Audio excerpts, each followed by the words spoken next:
Welcome into the second stream of the day here on the Radio Misfits podcast platform and streaming network. I'm Pugs Moran. As I say, this is the second one. The first one is High Noon. That comes at you at noon every day, 12 o'clock, high noon. Topics, headlines, trending topics, current events, anything people are buzzing about or talking about, I'm going to give it to you right there every day starting at noon. Nothing too divisive. We don't do politics. Oh, I got hot takes. You better believe that. I'm going to give you hot takes. It's like, hey, this is happening.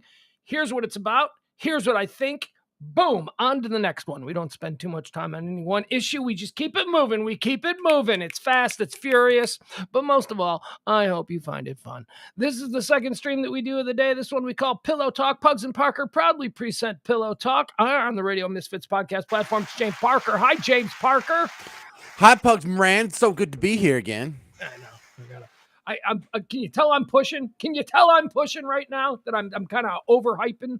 Mm-hmm. Well, are you like tired and trying to cover it or something? No, oh man, that's what I do. Me, Parker, don't push me tonight. I'm in one of those moods.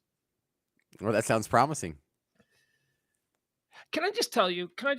By the way, I never know if can you hear me when you're not engaged, like when you first link in and I don't like bring you in yet. I know you can see me the way I can see you, but you're like black and white. I don't know if usually I can, but sometimes I see your mouth moving and don't hear anything, but sometimes I do. Man, I was ranting today. Okay. All right, Don Lemon, Sugar Don Lemon, that's enough. I got to turn him off. He is not making shit better. Do you know? Okay, so I've been watching. Oh, Jake. Is this about the shooting? Yeah, but I do not watch any cable news anymore. Except today I've been watching because there's a manhunt, right? I'm like, I want to see what's going on. They're covering the manhunt. I want to see if they catch him. I want to see what's happening here. We got all kinds of crazy information on this guy now. Anyway.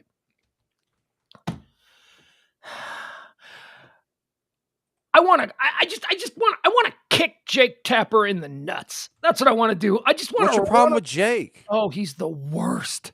He is the worst, and he's the most irritating because you see, he tries to present himself as some sort of neutral arbitrator of the real news that's happening.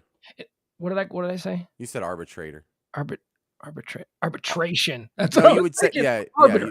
Arbiter. He fancies himself the true arbiter of real, honest journalism, and he's just such a phony baloney piece of. He's talking to. This is how it started with Jake. It happened many times later, but there was just he's on all day. He's on all day because he's like the guy that they're trotting out there now to be the face of the network when there's big ongoing stories. They're going to use him.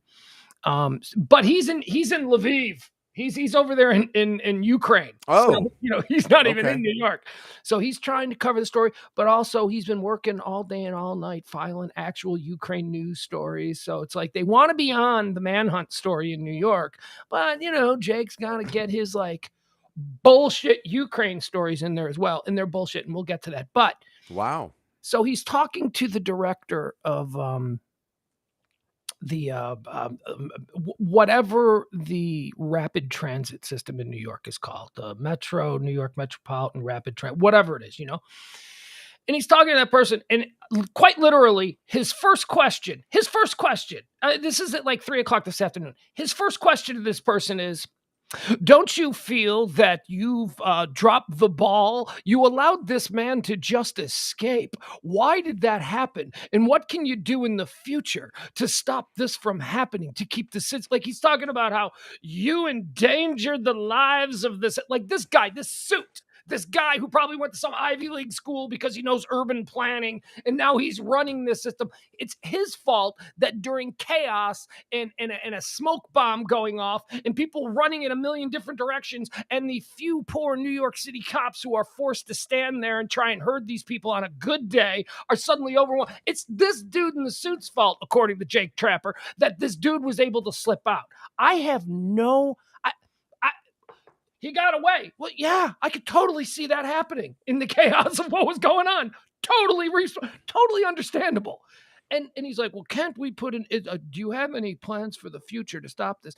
And he starts going in, checking all the bags and all this kind of shit. And I'm sitting there watching Jake Tapper, and I'm like, you son of a bitch. We won't wear a mask during a pandemic. You think all of a sudden now people who are late for work are going to be cool? We won't take our shoes off at an airport, and we watch two planes crash into so Jake Tapper's going to fix it by making people late for work by waiting in these ridiculous lines while New York City. Come on. You know what I mean? It's not realistic. And he didn't care that it wasn't realistic. He just wanted to be the gotcha guy. He just wanted to get you. He got him there on live TV. And then he just did some other stupid stuff. Oh, well, I think that's his job. I think. No, that's the problem. That wasn't Cronkite's job. His job is to just give us the details. Continue. I'm sorry. I'm sorry. I'm wrapped up. I'm going to sit back because I'm interested in your take. Well, look, I have the low has been set. I mean, the bar has been set so low for these guys that this doesn't surprise me. I know what they are. They're not actually out there. They're not arbiters of the news. That's for damn sure. Oh. Like here's something like I'm scratching my. They're shock news ringmasters. Well, look, no, but it's not just that. There's something weird going on because sometimes they pass up actual shock stories and shock headlines that are just absolute freaking layups. Like Pugs, we just passed 100. We just passed 1 million coronavirus deaths. I didn't see headlines all over the place. That was boring. That didn't dominate the news cycle for 1 second.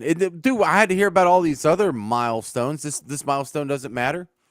So that's weird because they've been having like the counters in the corner of the screen and the dark backgrounds and all serious. And this was a pretty big deal. I mean, we kind of killed like a few million small businesses and we kind of printed $6 trillion and handed it out. You go small businesses first. We killed America's grandparents first. And then we started working on our sick kids. Then go ahead. I'm sorry.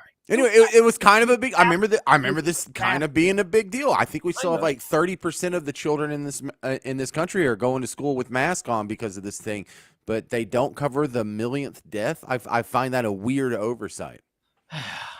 So I'm extra angry at American news coverage because, as I said today, they're the worst. They're the worst. I have been since I've acquired the smart TV in the bedroom, and I lay in bed now and watch my news like a poor man's Hugh Hefner.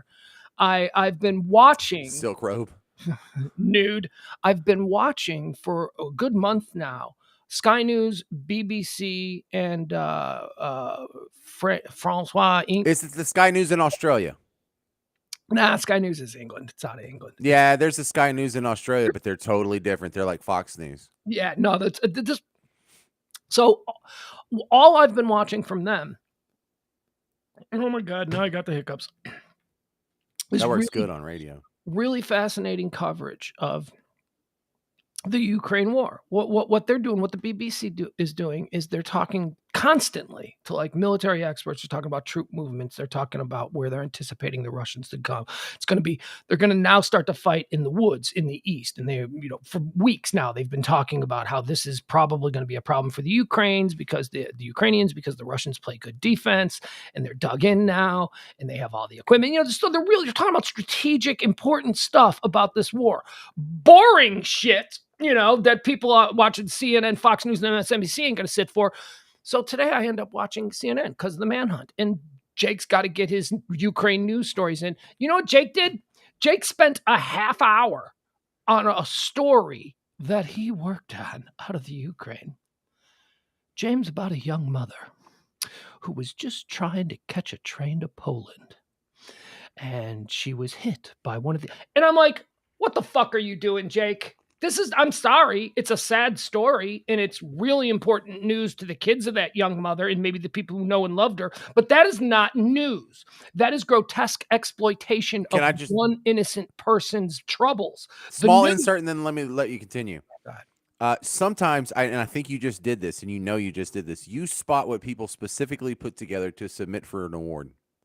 Yeah, probably. He's being sent to Ukraine. This is the story of the year, and he's got to have some emotional freaking short movie almost. That's down the road. You're right, though. Yes, that's exactly what they're doing. I'm trying to win an Emmy, Peabody, or whatever the fudge it is. An Emmy, a Pulitzer, maybe just something to shop around. But what he's really trying to do is pander to an audience that gets wrapped up in emotional, insignificant storylines. Is it a tragedy? Yes. But do you know how many people have been killed?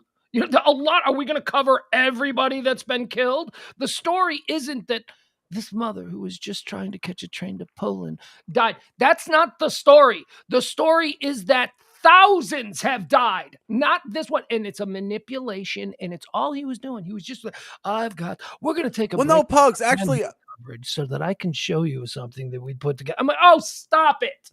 dude, dial it back because you actually like those stories. You just don't like them being on a news outlet. We all kind of like those stories about where they humanize a giant statistic like 100,000 have been killed. And just to hear the story of one person, that's interesting, that's cool, that's historical, but you're so right, that has no business being on a news channel. During a war filed by a war correspondent who is there covering the greater, larger story. And you know where I like those stories, James? I like those stories when I'm about to see some 19-year-old African kid with Tourette's who's going to try and set the long jump record at the Olympics. That's where I like those obvious manipulations. Not when we're covering a global war. Well, it's also cool when you go to the World War II Museum in New Orleans. You go and there's little exhibits with like videos going, and you hit the button, and then the dude will tell you the story. He's like, "Yeah, I parachuted into the north of France, right behind Calais, and we were just doing the hedgerows, like one field at a time, and that's cool." Where they just humanize it and tell a little story there, but in no way does that fit the journalistic standard of what is news. That's for judges. That's for award season. Someone wants an Emmy. Someone wants a Pulitzer. So if they're going to send his ass over there, he's not going to go over there like 10 times. He's not going to stay there the whole time. He's going to go for a couple weeks. He's going to put together a couple awesome packages, and maybe one of them can get him a little more prestige and whatever with award season. In the opening days of this war coverage, there were legitimate international war correspondents that were over there, that were doing real stories, that were putting themselves in harm's way. And then around week 2, they sent all the blow-dried $1 million anchors over. And all of a sudden, it stopped being about actual coverage of an unfolding global disaster to how can we keep people interested in this war? Let's tug at the heartstrings. Let's chase a bunch of old ladies in a bombed out Ukrainian village around who don't want to talk. No, they're all running. Yeah, like how do you say babushka? Yeah. This woman is obviously traumatized by the. Well, then get the fucking camera out of her face, asshole. Right. You're helping. Right. Yeah. No, it's just it's exploitation. It's grotesque. It's tragedy porn. That's what it is. Well, it is, but you remember the dude in the opening week of coverage that did the report in 6 different languages? He was reporting from. Remember that dude? Yeah. That's what international correspondents should sound like. They should be little nerds that don't look. They're not beautiful. They weren't freaking prom queen or prom king or any of that. They're not even handsome. They go to the prom. No, they just look like a taller version of the lead singer from Weezer, and they're speaking 6 languages. That's what an international. How many languages do you speak, Jake? Yeah. I mean, do you speak anything? I mean, like what? He speaks English and menu Mexican. That's what he speaks. That's is that a thing? Menu Mexican. Yeah, you've never menu Mexican. It's what you can order at a Mexican restaurant. Right. I speak a little Spanish. Un poquito taqueria, Yeah, I'll have the cabrito. Nah, it's disgusting. It is absolutely disgusting. All right, so tell me how the things are fake. Something over there is fake, or you don't believe it. Well, that was the tangent we put a thumbtack on, and we're going to come back to. Remember? No, I think. Oh, no, it's the delivery of these guys are fake. Like, Jake gets very serious when he introduces a story. And now if I could just, it's like some bad rock star. Do it. I like your impression because your face is bring it down a little bit.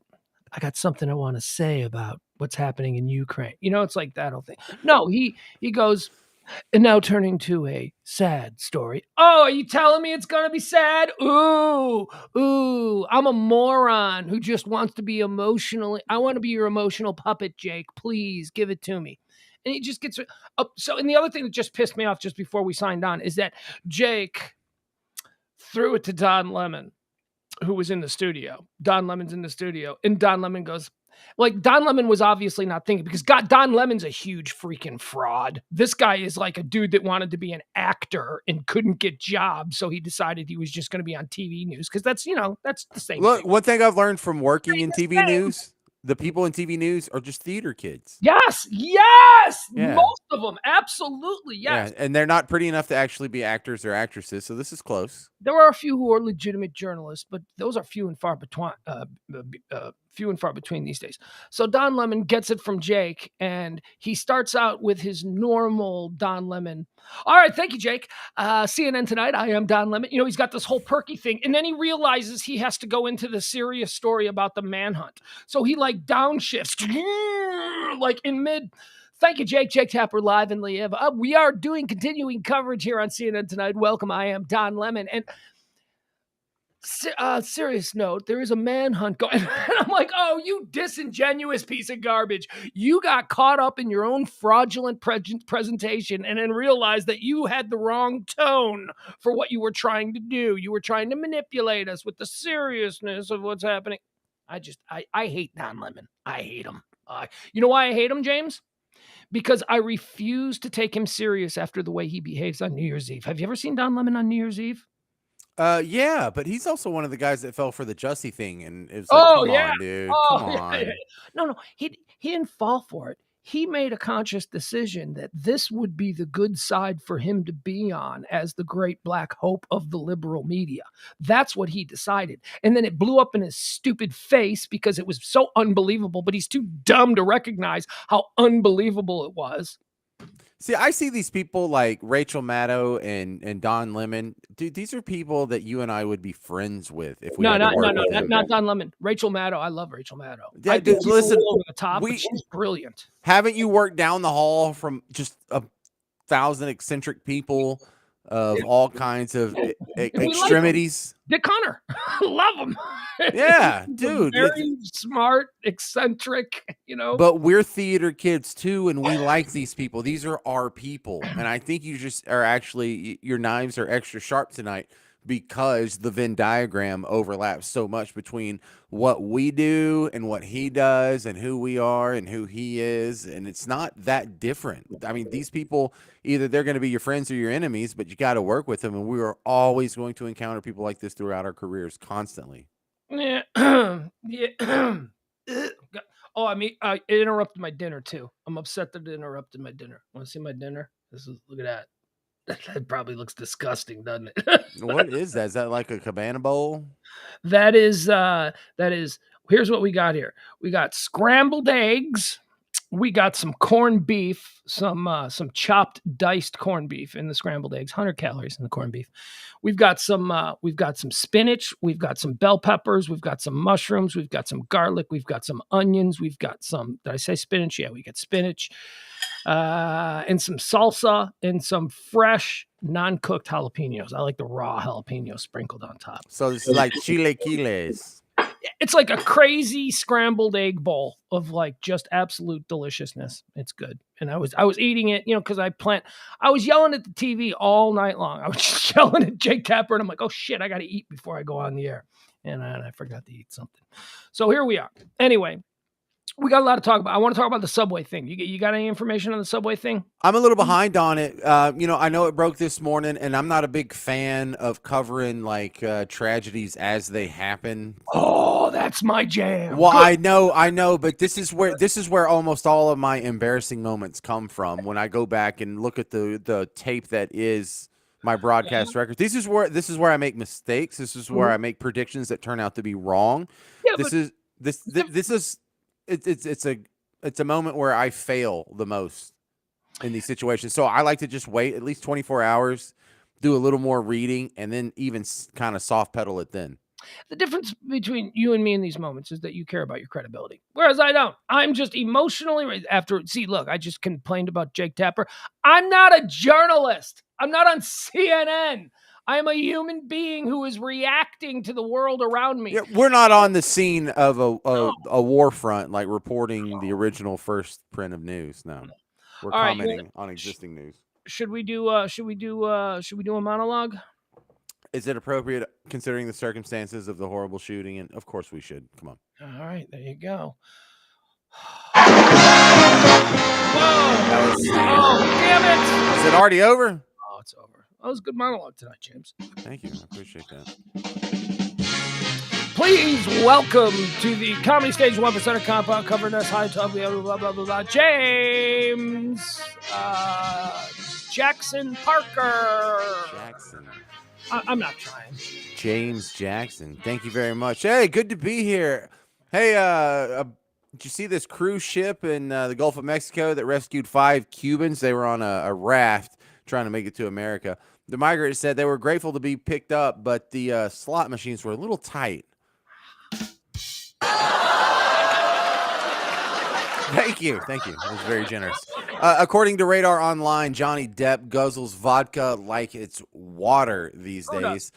Yeah, but the actor denies it, saying he never touches the stuff. Water, that is. He's like, yep. That's a bad misdirection. Hey, I've got 3 minutes to fill. Give me a break. CBS News has renewed the evening news anchor Norah O'Donnell's contract through 2024. She's now going to be earning $8 million a year, which comes out to right at $1 million per viewer. I'm enjoying that one. According to the World Health Organization, there are steps you can take to improve your chances of living to age 100. First step, live to 99. No. That was Cena. This is supposed to be dad joke. CSI. Oh. Yeah. Cena's for fat jokes. You want to try that again? Yeah. According to the World Health Organization, there are steps you can take to improve your chances of living to age 100. First step, live to age 99.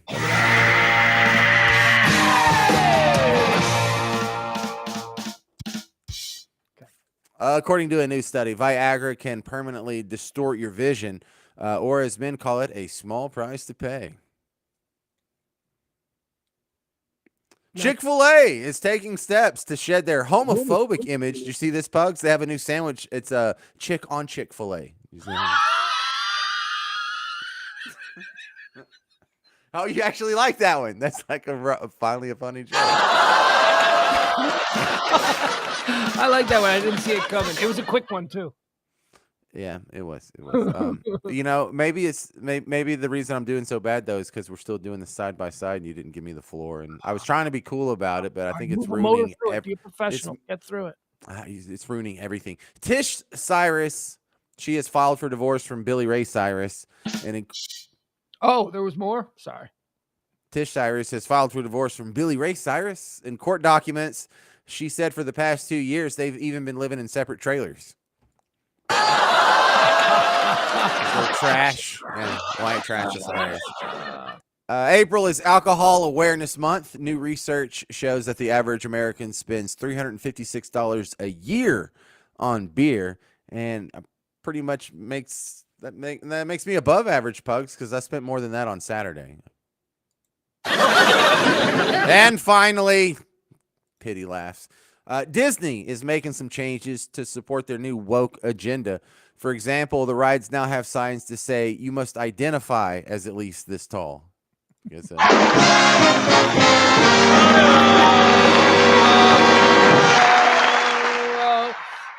of that Disney, I did a story about the woman who's in charge of all of these changes at Disney. Where'd he go? And she was trending a couple of days ago. And I got no problems with Disney, trying to be inclusive. They're a business. They want everybody that can come to the damn park, whatever. Yeah. So this woman,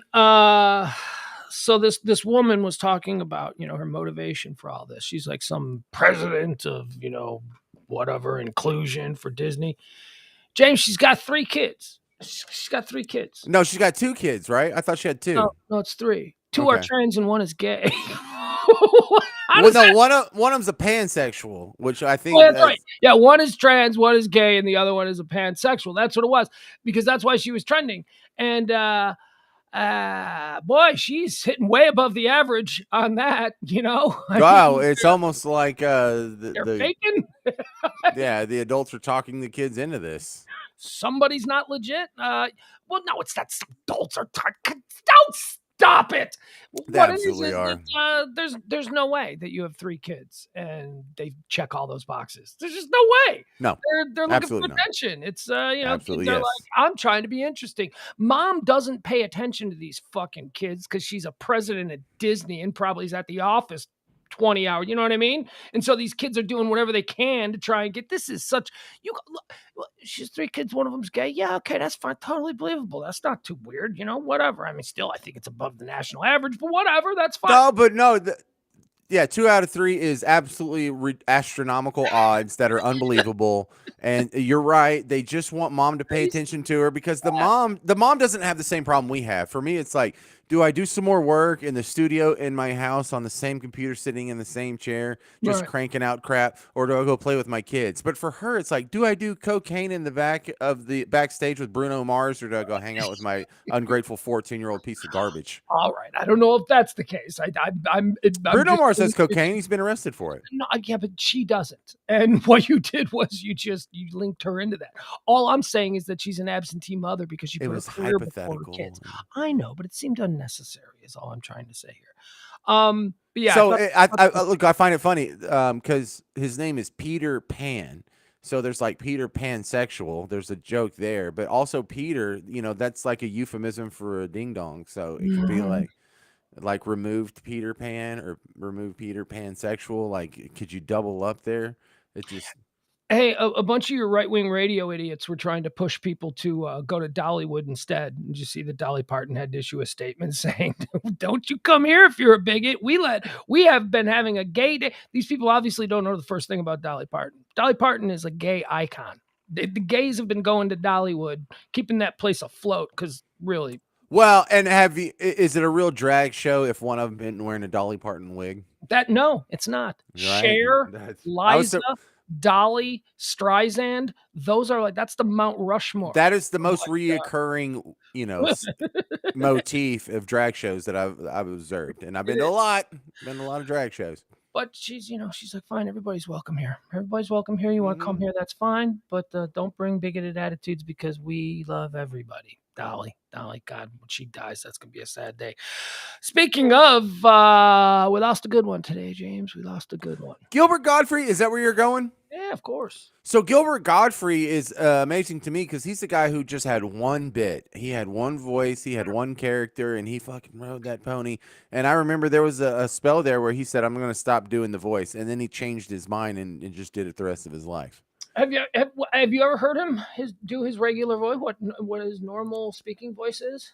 I don't remember it. I just remember he stopped it for a while, and I saw like one video of him doing it, but I don't remember. I didn't like commit it to memory, so no, I can't say I'd even recognize it if I heard it. But the other one that is sort of similar is Bobcat Goldthwait, where his entire life he's been doing the voice, and he stopped doing that voice now too, and he didn't go back to doing it. He became like a serious director. Bob Goldthwait did. Or he tried, and he's a great interview. Yeah, he's an interesting guy. He's here. I want to show you this. Have you ever seen the Gilbert Godfrey documentary? No, I've seen some of his stand. He had an old HBO special, I believe it was, like when my grandmother, when I would go stay at her house after school. So I was in like middle school or something. The Gilbert Godfrey documentary. I don't know what it's called. Gilbert. I think it might just be called Gilbert. I saw it like a year or two ago. It is fantastic. Everybody should go and watch it now. Now that he's gone, it is fantastic. It is fascinating. It is like the first time in his career that he allowed people to see what he's really like, what his real life is. Beautiful wife, his adorable little kids. He lives in like an apartment, nice apartment, not a mansion. He lives in a nice apartment in New York, and he takes his kids to school, and he talks about his life in a normal voice. We meet his sister, who's like a normal, total. It's so good. It is so. I remember after seeing that, I was like, God, I love Gilbert Godfrey now. I totally here. Watch this trailer, and then everybody go out and see this Gilbert Godfrey documentary. Considering that he died today at 67 of some disease that he had that causes you to have like really heart attacks, like gives you heart attacks. Well, I'll read the news story on it, but here, watch this. This is from the Gilbert. The documentary is called Gilbert, the documentary of Gilbert Godfrey that came out about 2 years ago. Stick them in now, further, up, further. Go as far as you possibly can. Wait a minute. Come back. This one's clean. Usually I lose the crowd quicker than that. I must be slipping. He's an actor, voiceover talent, and comedian. I don't know how I know Gilbert. He's always been in the zeitgeist. You know his voice as soon as you hear it. Oh, stop. He doesn't really filter himself. And I think that's why people are drawn to him. The worst thing you could say to me is, don't joke about that. See? Not so funny when it's your mother. He is one of the cheapest people in the world. He's the only guest that takes all the sodas. How's he ride a bus? There's not people on there going, hey, I want to use the bathroom on the bus. I can't. Gilbert Godfrey's in there. It's hard making a career in show business. It's even harder sustaining it. Seeing the college levels, oh God, it's not glamorous at all. I'm just doing anything to avoid my regular act, which I'm so tired of. People assume he's his stage character. That's the furthest thing from the truth. He's a very sweet, rather shy person off stage. It's quite amazing to see him when he's not on. A lot of memories being here. My father, he used to get very angry about my brother. I dropped out of high school. I'm sure my father thought he's the loser of the group. Is always a little surprised that he became a husband. Nice to meet you. Yeah. And a dad. Is your dad funny? Not really. He seems like a gentle soul, but a gentle soul is not usually loud and obnoxious. Gilbert's somewhere between Mark Twain and a birthday clown. There's an explosiveness to him. He's the real deal. Say, I don't like the way you're talking to her. Come on, you and me are gonna have to tangle. And you too.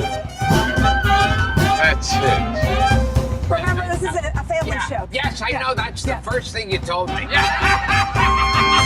That's the first thing everyone tells me. It's incredibly good. Oh, that looks so good. I saw Bob Saget's name on that credit flash there. Do you know that the last thing that he posted on his social media before he died? Here, I can pull it up. It's trending right now. Gilbert Godfrey Instagrammed a picture of him, Bob Saget, and Louis Anderson just like a couple of days ago. All three of those guys have died in the last 6 months. Mm-hmm. That's that's pretty. Ooh, boy. So yeah, Gilbert Godfrey died today. He had let me figure out exactly what it is that he had. He had some. I was shocked. 67 years old. That's oddly enough. I thought he was a little bit older. I did too. I saw him on some reality show on like HGTV where they were getting stuff from like garage sales and rehabbing it and selling it. And he was in character the whole time, but he looked like he was 80. One of the things about this documentary that you learn is that he was incredibly frugal. He left a massive pile of money for his wife and his kids because he didn't own a car. He traveled, like they show, he travels by bus everywhere. He doesn't spend money on fancy dinners. He eats his per diem when he goes on the road. You know, they give you a little bit of money for food and stuff. So he doesn't break $37. Yeah. No, he never spent a dime. He just put it all in the bank. And when he got married, they talked about how when he got married, he bought a nice apartment for his wife. And then they have kids that live there. It's a nice New York, Manhattan apartment. It's probably $1 million apartment, probably but it's not all of the work that he has done. You would expect that he would have, like a big house on Long Island, or something like that. But no, he lived in a Los Angeles. Gilbert Godfrey, the actor and legendary stand-up comic known for his raw, scorched voice and crude jokes, has died. He was 67. Godfrey died from a rare genetic muscle disease that can trigger a dangerously abnormal heartbeat. Yeah, I don't know what that is. And apparently he's had it forever and never talked about it. Very private guy. Very, wants to be the guy. He doesn't want people feeling bad for him. In addition to being the most iconic voice in comedy, I don't know about that. He was beloved for sure. Nice. Yeah. Gilbert was a wonderful husband, brother, friend, and father to his 2 young children. Although today is a sad day for us all, please keep laughing as loud and as possible in Gilbert's honor. His family said in a statement. Gottfried was a fiercely independent and intentionally bizarre comedian's comedian, as likely to clear a room with anti-comedy as he was to kill it with his jokes. Gilbert Godfrey is the master at walking a room. Like every comedian talks about that. Like that's a thing that comedians do. Working comedians. Sometimes they just get up and they look at a crowd and they go, "I'm gonna walk this fucking room. I'm gonna chase everybody out of here." Like it's just. You know who was great at walking rooms was Dave Little. Remember Dave Little? Oh man, I can see that. Dave Little was hysterically funny, but when he took a stage and decided that his victory on this one was to be, what's the over under on people I can get to walk out?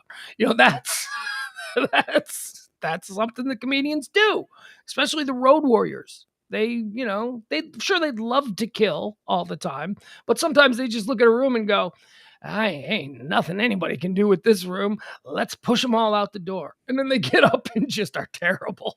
I'm going to go up there and the only person who's going to be entertained by this is me. And that's going to be my victory. When I walk off the stage, my victory is going to be that I'm going to intentionally not bomb. Bombing is different. Bombing means that you went up and you tried and they just didn't like it. But if you walk a room, that's a whole different thing. That's like, I am intentionally going to try and make people get up, forget they paid X amount of dollars to get in here and leave.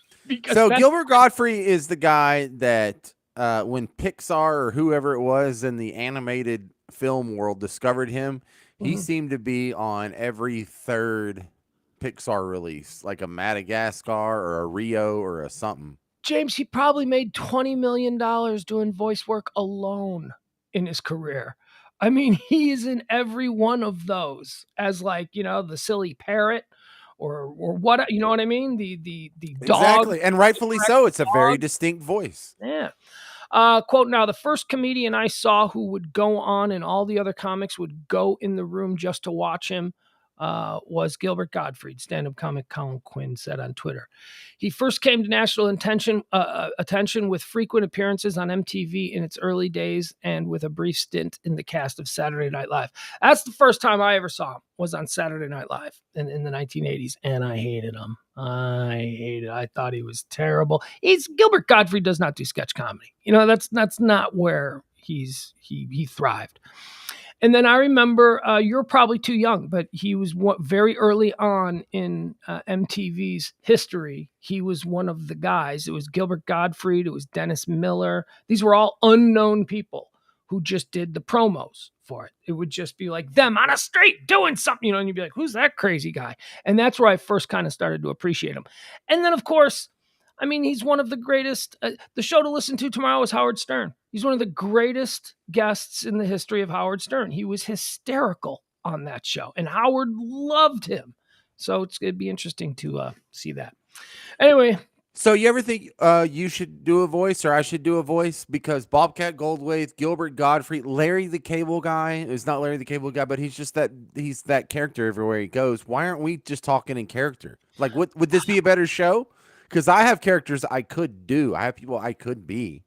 I don't do characters, but early on in my days here in Dallas, I did a bunch of voices for Funimation. And I was starting to make pretty good money doing like Dragon Ball Z voices. And then I got a series. The series was Kitty Grey. Oh, you worked with that Tiffany girl, huh? I don't know. I don't know. The girl who was Bulma in Dragon Ball Z. Remember her? She did a bunch of stuff with the show. We did she got us the dudes from The Bachelor. She's probably a behind the scenes person that you producers dealt with that I didn't really notice. I worked with directors. I mean, you'd go in a booth, and I didn't work with any other actors. You just go in a booth and you do your lines. And I didn't take it seriously. And I really should have taken it seriously because I don't know. It was fun and it was easy. And my voice is so weird to begin with that, there's probably some natural proclivity that I have for that kind of business. I never pursued it. And when I moved back to Chicago, I started to do some voice work and I started to get into I went on a bunch of auditions, but it was all for straight reads and I got hired for nothing. Nothing. My voice is too anime. You know what I mean? It's whatever the hell is going on with my voice. And I don't do characters. And maybe I should. Maybe I should develop a character. I don't know. See, I do characters with my wife, which is it's super annoying for her, it's bad because it makes me want to do it more. So I have a Schlitz hat that I'll put on and I'll start talking like Cletus. I turn into Cletus. Well, James, I'd like to talk to Cletus. Is Cletus around? Can we talk? I have to get the Schlitz hat. They can't do it with Prop. You can't do it without the prop. It's a whole thing. Do you want me to go get it? I'll get it. No, we're good. Okay. I do voices with my kid, and especially when he was really little, I used to do voices, but it was never anything that I thought to develop into a series. Oh, I have a few ongoing bits with the poor wife, and she's just on the receiving end of my experimentation that I would do whether or not I was on the radio or not. I would just be this guy. And so one of them is Cletus, and Cletus is like very sexually inappropriate with her. Oh. And she doesn't like it because she's not married to Cletus. She's married to James. So she considers it all non-consensual when I put on the Schlitz hat. All right, Gilbert Godfrey, we hardly knew you.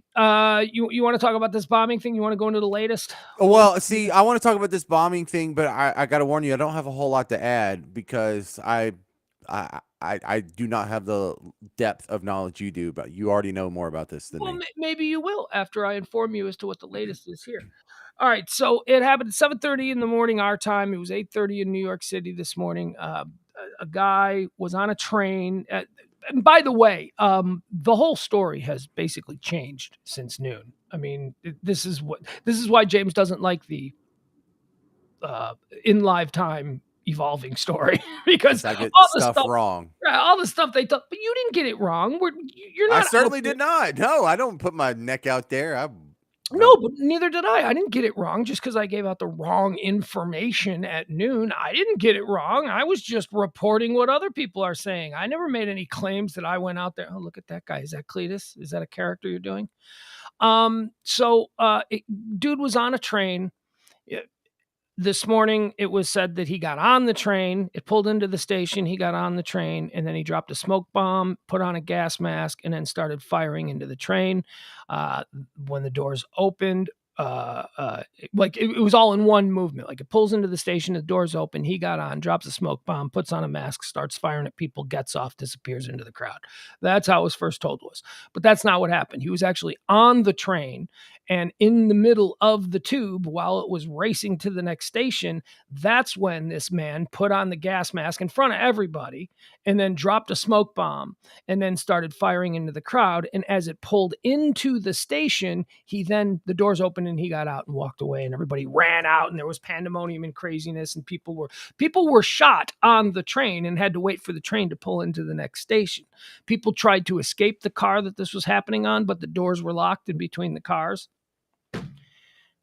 And so now people are like, why were the doors locked? Because you people are tired of getting robbed. That's why, because there's crime on these trains. Which do you want? Okay, this guy took advantage of the system that is designed right now to keep you people stuck in your cars and safe from dudes going car to car robbing people, right? I mean, there is no one to blame here other than society at large. This is just how we are now.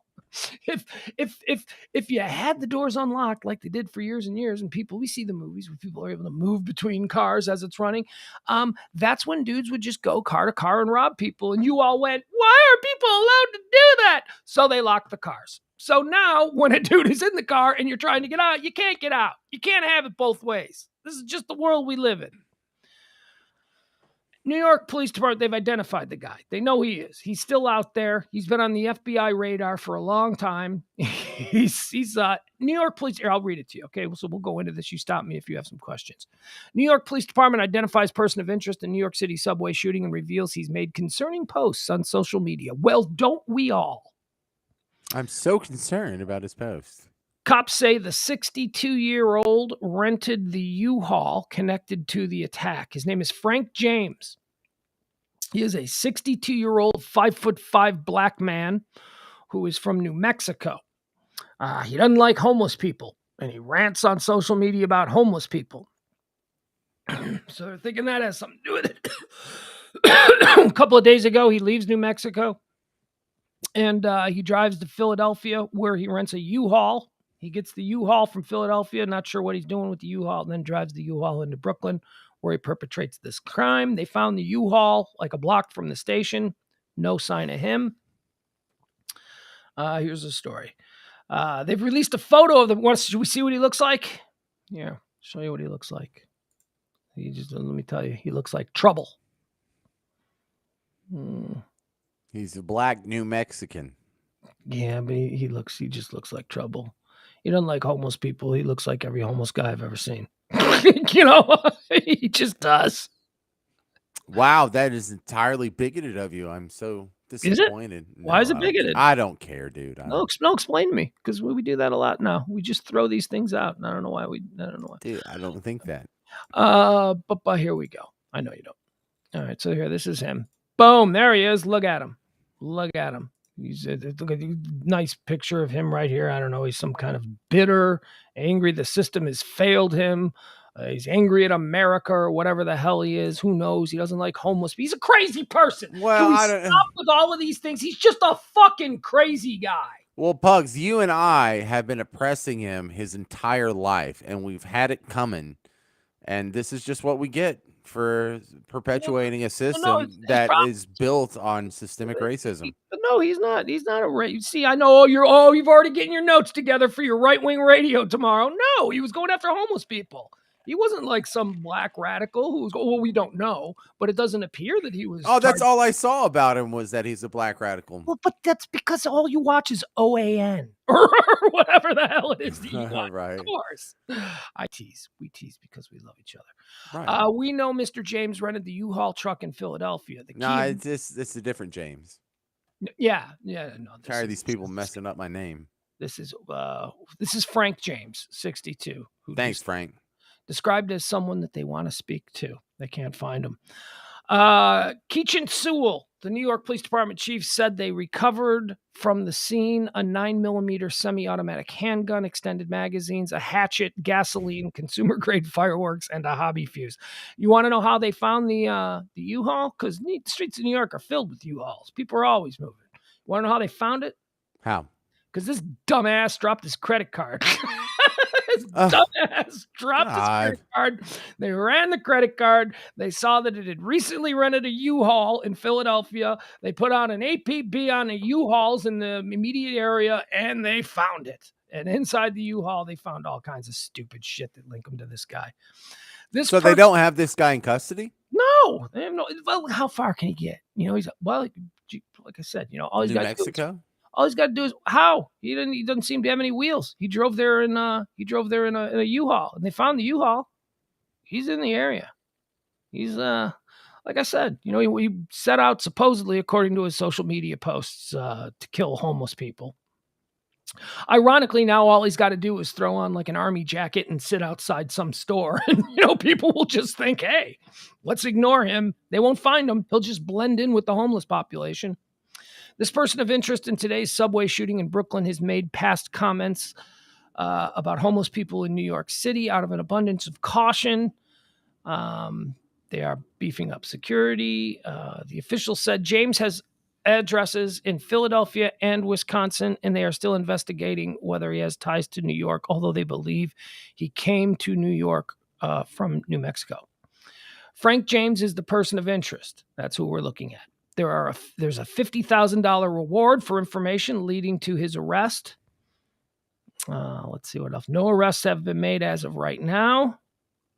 Let's see what else kind of information do we have on this guy. He's been on the FBI radar because of something he did before. The unnamed gunman opened fire on a Brooklyn subway shortly before 8:30 a.m. on Tuesday morning, shooting 10 people and leaving 13 more injured. Nobody's dead yet.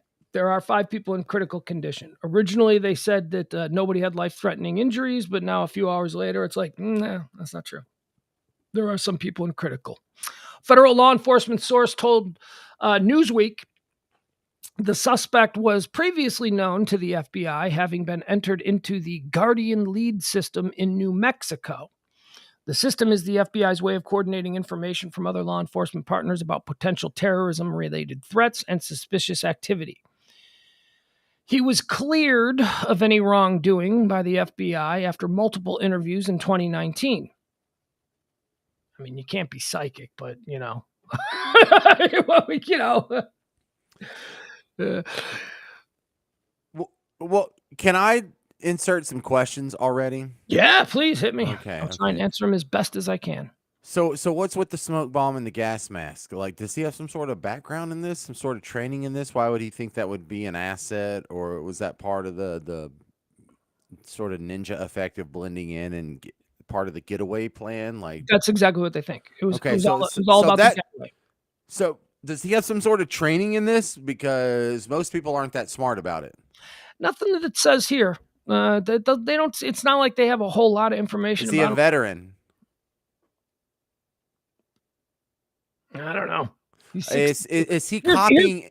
Here's why he's probably not a veteran. You ready? Here's why he's probably not a veteran. He's 62 years old. That falls in between Vietnam and the Iraq stuff. He'd have been too young for Vietnam and too old for Iraq. So I don't. He might be fair enough. He might be a veteran from, you know, he might have been in the army, but he never saw combat. He's not like screwed up because of shit. Well, look, I don't want to say I'm impressed, but has anyone else done this? Is he copying somebody?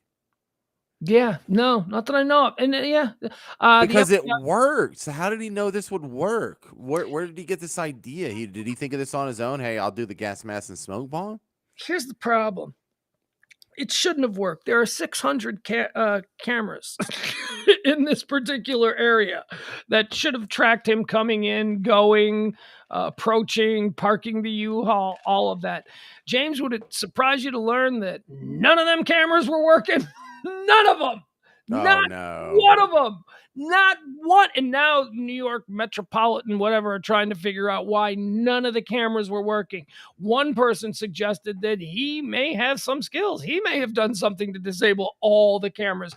But look at him. He doesn't look like he knows. He probably has a jitterbug phone. You know, he doesn't even know how to download an app. This guy isn't going to be able to disable 600 cameras. You said jitterbug phone. That's funny. Well, you know. Okay. That's a good one. Look, we're gonna learn something more about this guy. He's not just some dummy. The fact that he got away means he's smarter than the average bear. And I realize even the Boston Marathon bombers, they were able to get away from the scene of theirs, and so there's a little bit of overlap like that. But the real question will be, can we find him in a matter of days? Because if he doesn't show up soon, then this guy is some sort of, I don't want to say mastermind, spook. But yeah. Well, he has some training or some help, or maybe he's just sort of on the autistic spectrum, and this dude's good. But we can't declare that for about 4 more days. I'm not surprised at all that he got away. It's a crowded New York City subway system at rush hour when chaos is unfolding. There's like 3 cops for 5,000 people. You know what I mean? It's not like that there is like an armed military type presence of New York City police officers. They walk up and down the platforms, and then they go up the steps and smoke a cigarette outside. This is not, that's not, if you've ever ridden something, this is the kind of thing that should happen more often with all the crazy people that we have. It doesn't surprise me at all that this guy was able to, in the pandemonium, just kind of slip out. What does surprise me is that, all the tax dollars that go to pay for 600 cameras, none of them worked. They don't work at the jail there when Epstein killed himself. Whoops. They work here. Yeah. What is going on with cameras in New York City? They're all just there for show. They're all just decoys. I think you have a legitimate complaint there, Pugs. Let's see here. Police came for the van. Police evacuated people from the immediate area after the van's discovery. Police came for the van and told everyone to clear away. Police blocked off the area. People were told not to walk in the area. They told us it was dangerous. They thought something, maybe had booby-trapped the van. Smart. The rental agreement obtained by CNN shows the U-Haul reservation was made on April 6th and was scheduled to be picked up on April 11th at 2:01. The van was supposed to be rented for 2 days. Sebastian Reyes, U-Haul Vice President of Communications, said, law enforcement has alerted us to its search for a rental van and its possible connection to a suspect in today's incident in New York City. They're working closely. Nobody cares. Video shows the moment the doors opened and wounded passengers spilled onto the platform, trailing blood. All right, let's show that. We've got that. Have you seen this video? No, not at all. Oh, really? Okay. All right. Well, here we go. Again, there's really gory video out there that I'm not going to waste our time with, but here's the video of it. You know, this is when it pulled into the station and everybody kind of fell out of the where is it? I don't know if I want to see this, man. I can't be putting this evil stuff in my head. Yeah. All right. I agree with Will's comment. Getting away is easy. Hiding is hard. Yeah. That is the lesson. You're right, Will. Mm-hmm. All right, here you go. So here's all you need to know. It has already happened. The shooting, and although he does supposedly squeeze off a couple of shots on his way out the door, and I think you can hear it here, but it has already happened. He has dumped the smoke bomb. He has shot people. He has the gas mask on. And I don't know why he hasn't been jumped. I don't know. I don't understand it. But here you go. Here's a video.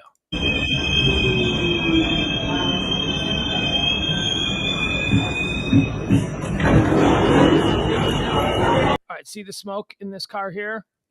So the car that is filming is not. So someone in the adjacent car heard the noise and they started filming the second they got out. Okay. Yes. Okay, I'm sorry.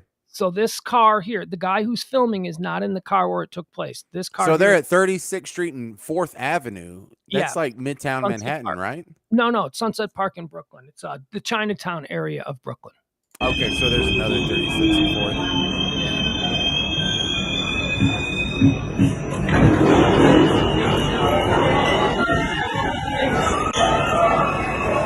Wow. Wild. So here, now you're going to see the injured start falling. So this guy's obviously injured here.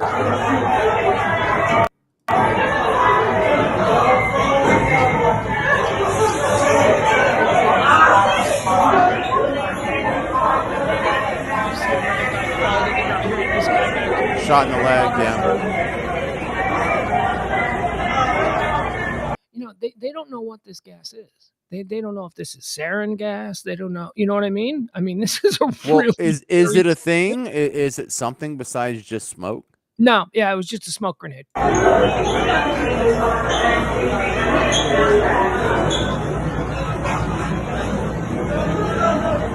this point, he's already gone. It's believed that he took off this way. See where it says exit? Mm-hmm. So he got the door opened up, and I've watched this 1,000 times. I don't see him. He was wearing a yellow glow-in-the-dark, like construction worker vest. You know, the road work vests. Yep. He was wearing that and a black gas mask. I did not see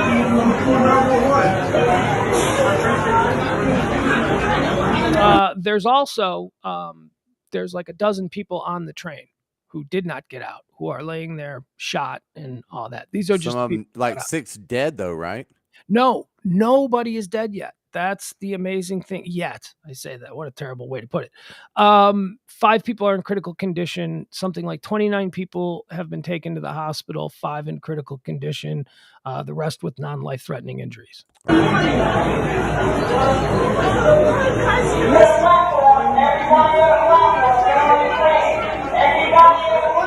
at all these ghouls just filming. All right. They're serving a purpose, though. it's better than running. I don't know. I guess. All right. So we're looking for this guy. All we can hope for is another one of those exciting Tsarnaev brother manhunts. Catch him in a boat in someone's backyard. Yeah. We got about 3 days till that happens. Do you remember that? Were you watching that? Do you remember that? Yeah, dude. I was on the air. Now, the boat occurred like 3 days later in the afternoon when they discovered him hiding in the boat. Do you remember? That was Jokar. Do you remember when Tamerlan? That was the shootout at night after they killed the. And then he ran over him, right? Didn't he? Mm-hmm. Yeah. The video that was taken from that night is unbelievable. And I remember watching it live because they were live there. Oh my God. All right, so there you go. This is an ongoing story developing ... as they like to say. So I don't know. Hopefully by tomorrow morning we'll wake up and they will have caught this guy. Or he's dead. Yeah, that'd be fine too. It'd be fine if he wants to be the only casualty in this whole thing. Kill yourself, and just look out for the manifesto because something like that's coming. Oh, but James, but then we'll never know the reason. He's fucking crazy. That's the reason. I'm so tired of this shit. What do you think he's going to say something lucid and important and you're going to go, oh, I'm glad he said that. I can see that now. There's no way we're going to be swayed to understanding. What do you care? He's a crazy guy who did something stupid and he just better off dead. Just die already, dude. All right. All right, later, Pugs. No, before you leave, I got one last thing. What do you got to jump into bed with your wife or something? I got something really important that I want to bring up to you. Go ahead then. I don't know this person. James, what is happening with our professional kin? What is going on? I don't want to bring another radio person did something morbid. Oh my God. Another Dallas radio person. You're the first one to tell me what happened. What happened? Raping kids. No. Teenagers. She was like 16 or something. But well, it's better than 6, but not by much. Dude, have you ever heard of what's this guy's name? Okay. I've never heard of him. Justin Frizzell. Justin Barrett Frizzell. Texas radio host pled guilty and was sentenced on Tuesday for the sexual assault of a 17-year-old girl, 17, in Tarrant County. Justin Frizzell, 48 years old, of Mansfield, will serve 7 years of deferred adjudication, must register as a sex offender, and may not have firearms, use drugs, or drink alcohol. The victim and her family agreed to the plea, and the district attorney's office, or according to the district attorney's office. Deferred adjudication is a type of probation. That means Frizzell will not face any criminal conviction if he successfully meets the terms of his sentence. So as long as he doesn't rape anybody. Frizzell was the morning show host for The Ranch for more than a decade, the country radio station said last year. His attorney, he also worked at WBAP, and he worked at The Wolf. Let's see, where is it here? He was like on the morning show at The Wolf. Oh, no, here it is. Okay. Frizzell, who has a wife and 2 children, previously was on air at The Wolf, KPLX, but was let go in 2008. He then went on to work at KLIF, Cliff 570. Before 10 years as a morning man at The Ranch. I don't even know what The Ranch is. Do you? You probably know. Yeah, 95.9 The Ranch. It's a Texas country station. Red Dirt is what they call it. So here, I'll give you the story here. Where is it? Okay, so he had a party at his house, a New Year's Eve party, and he invited all these people, and there were also kids and teenagers, and he was getting all these teenagers drunk at his New Year's Eve party. Let's see. In the Tarrant County case, the teenager was at Frizzell's Mansfield home for a 2021 New Year's Eve party and was allowed to spend the night after her parents left. All right, sweetie, we're going home. We're going to leave you with the DJ. That's not right. That's not right at all. Of course it's not right. What the hell is that? What the hell? What? We're going home, honey. Stay here at the DJ's house. At the seedy DJ's house. Yeah, that greasy bald guy. Yes. Yeah, we'll just leave our 16-year-old with the greasy bald DJ. Let's see here. Tarrant County teenager was at Frizzell's Mansfield home for a 2021 New Year's Eve party and was allowed to spend the night after her parents left. The teenager told police that she was alone in a bedroom when Frizzell came in, gave her an alcoholic drink, and said, "This is between us. Don't say I never do anything for you." Oh, that sweet talker. After she fell asleep, Frizzell pulled the blankets off the bed, took off some of her clothes, and performed sex acts on her. He stopped when he heard a small child in a nearby bathroom. He then told the child that he was just checking on the girl. Oof.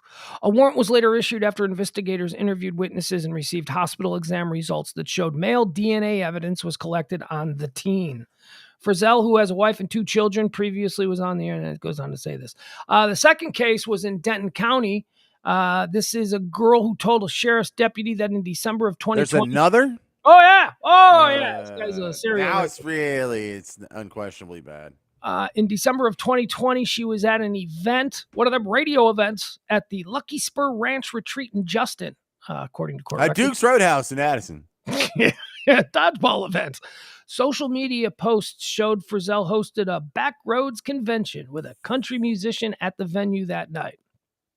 The woman said after the event ended, she was lying on top of the covers in her bedroom with her date asleep next to her when Frizzell, wearing a t-shirt and underwear, walked into the room and began fondling her. Denton County court records show that the case is set for a plea. What is going on with DJs? DJs are the worst people. That's why I'm proud to say I've never been a DJ. I'm a broadcast personality, James. There's a big difference. There's a very big difference. Although I guess Chloe was too. Chloe was a broadcast personality. God, stop. We are dirtbags. Our entire industry is just filled with degenerate dirtbags. Puck, did I ever tell you the story about my high school soccer team? Didn't we go through that? No, tell me about your high school team. Yeah, so our right midfielder got executed by the state of Texas back in like 2006 for a murder. His accomplice was also a soccer player. Our forwards, let's see. Well, Greg committed suicide before we were 30. The other one got picked up in a car theft ring, like he's in 60 seconds, gone in 60 seconds or something. Idiot. Him and a dude my sister used to date. There was another one. The left midfielder was a serial rapist who we found. Yeah. And you knew all these dudes. Oh yeah, I knew all these dudes. And so like I've just regaled my wife with stories of all these degenerates that were on the soccer team. And there was another one that came up because I was hanging out at my sister's house this weekend and we were just going through our list of friends and I was like, "Oh no, Greg got in trouble. He like went to prison or something." She's like, "What do you know about that?" I was like, "Well, I saw his sister online and I was like, "What happened to Greg?" And she's like, "You have to ask him." And so I looked it up and I was like, "Damn." So he was in prison at the time. It's like, it's really bad. Like, it's really bad. Just the rap sheet of the guys that were on my high school soccer team. And I didn't go to like, the Emilio Estevez movie Judgment Night for school. It was just rural Texas. It's quaint. Yeah, it's just a weird coincidence that all of these criminals ended up on the same team. And the more I think about it, the more it's like, no, he got in trouble for something too. No, he got in trouble for something too. So, I mean, like we literally have a guy that was executed. Wow. Executed. So I certainly would never try and one up a story like that. But did you know that I grew up with 3 guys who would go on to murder their mothers? 3 of them. Wow. Totally unrelated too. I don't even know that they knew each other. They're just in 3 separate situations, years apart. Each one murdered their mother. One murdered his mom with a shoelace while she was sleeping. He tied it in a knot around her neck and just watched. Yeah, I know. Another one beat his mom to death with a fireplace log. Yeah, and the other one drowned his mom in the swimming pool. Oh God! Wow, these are god awful ways too. I grew up in a nice neighborhood. This was. Whoa. I used to always say my neighborhood led the league in matricide. We just there's no way to explain matricide. it. Yeah, I have no idea how this happened. Yeah. Kevin Lefko, Jim Evenson, and Stephen Boyd. They all killed their moms. Remember their names? Yeah, one of them, Stephen, I just went to school with when I was little, and then he went off to a Catholic school, and he didn't live near us anymore. So, but yeah, he would go on. He would go on to big things, James. Yeah. Well, I like what Jeffrey's asking. Were they D-bags in high school? Any behaviors you noticed then? A couple of them. Were. Is he talking to you or me? Yeah, I guess either one. Go, James. But no, like the serial rapist was one of my better friends. Like we sat at the same lunch table, which was kind of an exclusive, like 8 people kind of clique, Mm-hmm.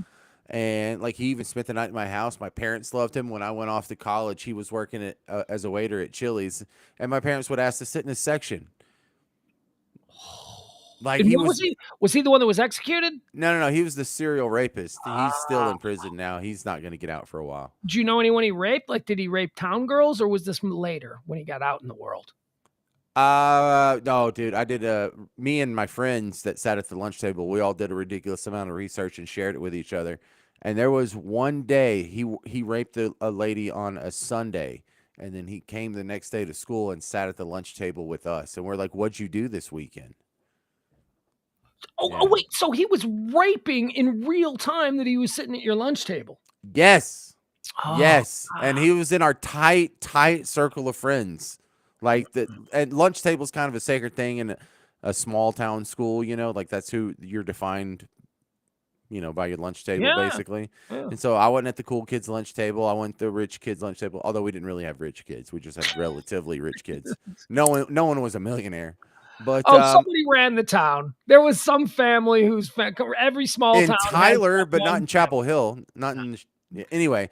So he was one of the guys that was in our table, and but you think the clo thing rocks your head? Same thing. Yeah. Same thing. All right, James, you can go. We're tomorrow. done. What a dark, weird show we did tonight, huh? We'll do a show. We'll do a show on my high school soccer team. Looking forward to it. Later. There he goes, James Parker. There he goes. See me through the lonely nights, help me to be strong. I am like the dancing bear, trained to be the That would be a good segment that we could do, especially with people in the chat room. We could do a segment called The Worst Person We Know. And we could just all tell stories about the worst person we know. Sounds like Jeff Glenn's got one. He's got an entrant. Remember the no show tomorrow. No noon show. At least there's no show at noon. There may be a show later. Be looking out for a scheduled show that might start at like 3 or something, but I've got a busy day tomorrow. I've got a thing I got to do tomorrow. Apologize. My apologies. There will be a Pillow Talk show tomorrow night. All right. I'm going to eat some cold eggs. That's why we have a microwave, right? Just pop it in there for a couple of minutes.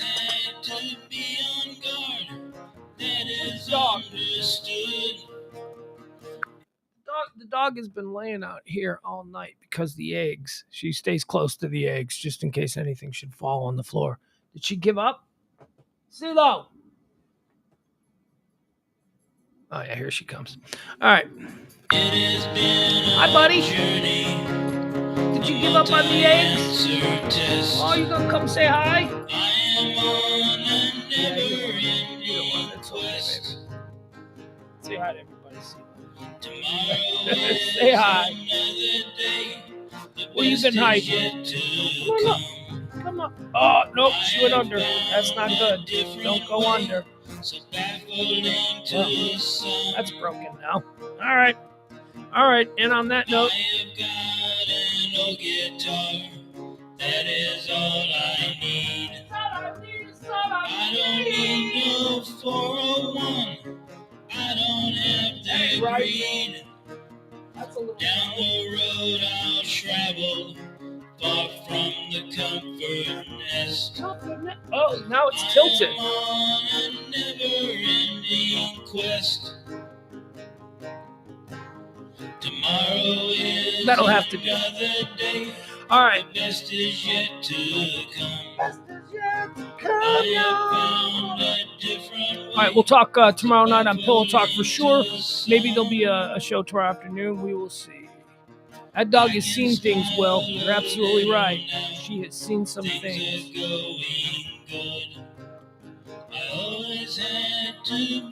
And there she goes, back into bed. She just realized that there will be no egg falling on the floor for her to eat. And she's bugging out. Going back to her little bed. All right, see you guys.